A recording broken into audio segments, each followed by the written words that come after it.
வணக்கம், நான் உங்கள் அபிமான யோகாம்பால் சுந்தர். இன்றைக்கி என்ன பார்க்க போகிறோன்னா, ஆம் பனா அப்படின்னு ஒரு ஜூஸ் உண்டு. ஆம்னாலே மாங்காய், மாம்பழம், நீங்கள் எப்படி வேணால் வச்சுக்கலாம். இது மாங்காயில் பண்ணுற ஜூஸ். இந்த மாங்காவை நான் என்ன பண்ணியிருக்கேன்னா, ஒரே ஒரு மாங்காய் தான் நான் எடுத்திருக்கேன். இதை நீங்கள் உங்கள் வீட்டில் இருக்கிறவாளுக்கு தகுந்த மாதிரி நீங்கள் இது பண்ணிக்கலாம். இந்த ஒரு மாங்காவே நல்லா ஒரு 4-5 பேர் சாப்பிட்லாம்.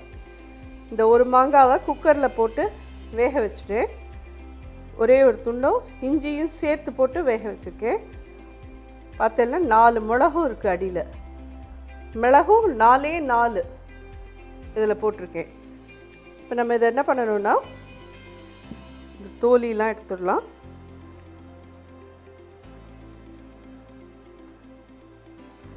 எந்த மாங்காய் வேணும்னு கேட்டீங்கன்னா, உங்களுக்கு நல்லா கொஞ்சம் புளிப்போடு இருக்கிற மாங்காவாக இருந்தால் நல்லாவே இருக்கும். இந்த கதுப்பு எல்லாத்தையும் இப்படி பிசைஞ்சு எடுத்துடலாம்.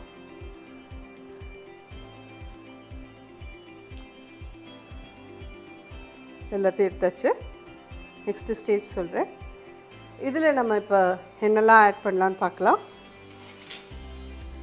இது என்னென்னா, வறுத்து பொடி பண்ண ஜீரா பொடி.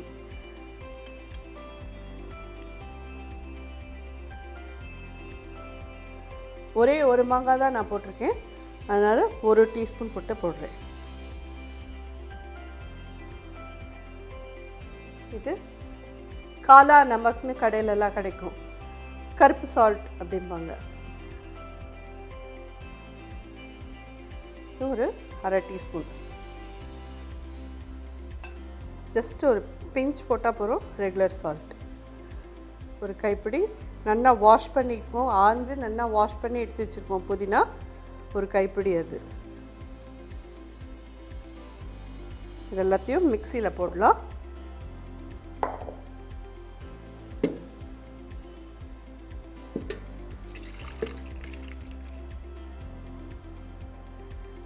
ஐஸ் க்யூப்ஸ் போடுறேன். இதுக்கு உங்களுக்கு தேவையான வெள்ளை சக்கரை, நாட்டு சக்கரை தாராளமாக யூஸ் பண்ணலாம். இதில் போடுறேன். இது எவ்வளோ போடணும் அப்படின்னு கேட்டீங்கன்னா, ஒரு மாம்பழம் இருந்ததுன்னா நீங்கள் முதல்ல ஒரு 3/4 கப் போடுங்க. அப்புறம் பண்ணிவிட்டு சாப்பிட்டு பாருங்க. இன்னும் கொஞ்சம் வேணும்னா நீங்கள் இன்னும் கொஞ்சம் ஆட் பண்ணி, அதுக்கப்புறமா நீங்கள் வாட்டர் இன்னும் கொஞ்சம் மிக்ஸ் பண்ணிங்கன்னா நல்லா ரெடி ஆகிடும். இது இப்போ இதை அரைக்கலாம்.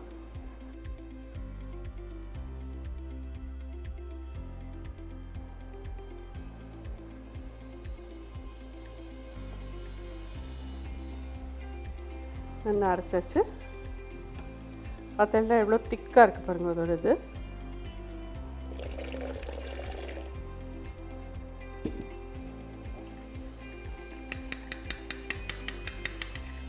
இந்த ஒரு மாங்காய்க்கு நம்ம கிட்டத்தட்ட 1 லிட்டர் வரைக்கும் ஜலம் சேர்த்து யூஸ் பண்ணிக்கலாம். பார்த்தீங்கன்னா வெறும் சக்கை தான் இருக்கும். இதை நம்ம கொஞ்சோண்டு சாப்பிட்டு பார்க்கலாம். சுகர் வேணும்னா அதுக்கப்புறம் நீங்கள் இதை ஆட் பண்ணிக்கலாம். பக்காவாக இருக்குது.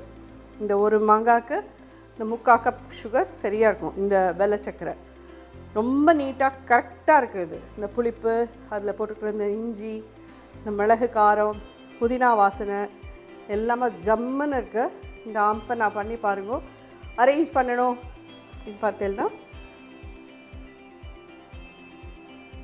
ஜஸ்ட் ட்ரெஸ்ஸிங்க்கு இந்த புதினா, ஐஸ் க்யூப்ஸ் உங்களுக்கு எவ்வளோ பிடிக்குமோ போட்டு நீங்கள் சாப்பிட்லாம். இல்லை எங்களுக்கு ஐஸ் வேண்டாம், எங்களுக்கு உடம்புக்கு ஒத்துக்காது அப்படின்னு சொன்னால் அப்படியே கூட நீங்கள் சாப்பிட்லாம்.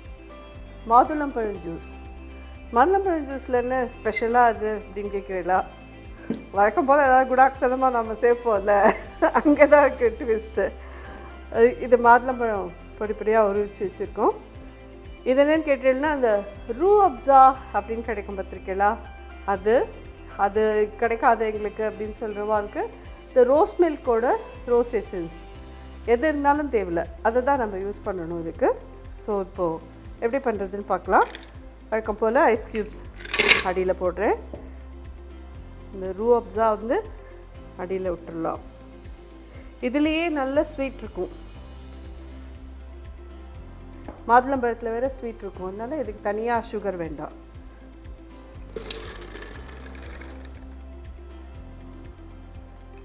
ரெடி பண்ணலாமா?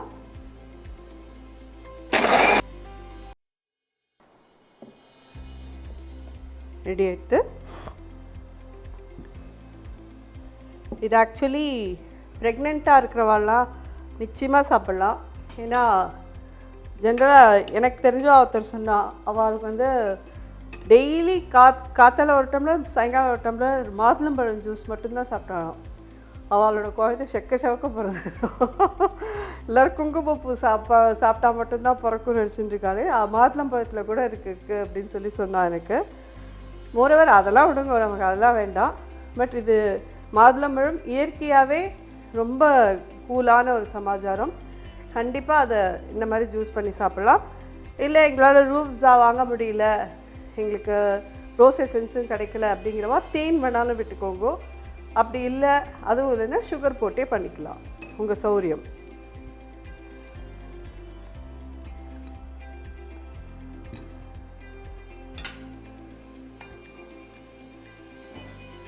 ஏன்னா இந்த வெய்ய நாளில் ப்ரெக்னென்ட் லேடிஸ் எல்லாமும் தான் ரொம்ப கஷ்டப்படுவா பாவம். அவளுக்கு நல்ல நாள்லேயே சாப்பாடு இறங்காது. இந்த வெயில் வேற அடிச்சதுன்னா நிச்சயமாக ரொம்ப முடியாது அவளுக்கு பாவம். ஃபைனலாக இதில் ஒரு அரை மூடி எலுமிச்சம்பழம்.